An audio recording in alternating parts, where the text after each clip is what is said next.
আপনি কি জানেন শ্রীমদ্ ভাগবতের জ্ঞান প্রথম কাকে প্রদান করা হয়েছিল?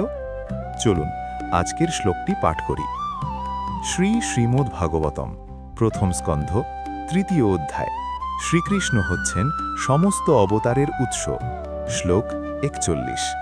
তদিদম গ্রাহয়ামাস সুতমাত্মবতাম বরম সর্ববেদেতিহাসানাম সারম সারম সমুদ্রিতম। অনুবাদ: শিল ব্যাসদেব সমস্ত বেদ ও ইতিহাসের সারতত্ত্ব সংগ্রহ করে তা তার আত্মজ্ঞানী পুত্রকে শিক্ষা দিয়েছিলেন। সারম সারম অর্থাৎ সারতত্ত্বেরও সার। ভাগবত কোনো সাধারণ গ্রন্থ নয়, এটি বৈদিক জ্ঞানের নির্যাস। আত্মবতাম বরম আত্মজ্ঞানীদের শ্রেষ্ঠ, এই উপাধি দেওয়া হয়েছে শ্রীল শুকদেব গোস্বামীকে। এইভাবে গুরু থেকে শিষ্যে আধ্যাত্মিক জ্ঞান প্রবাহিত হয়েছে।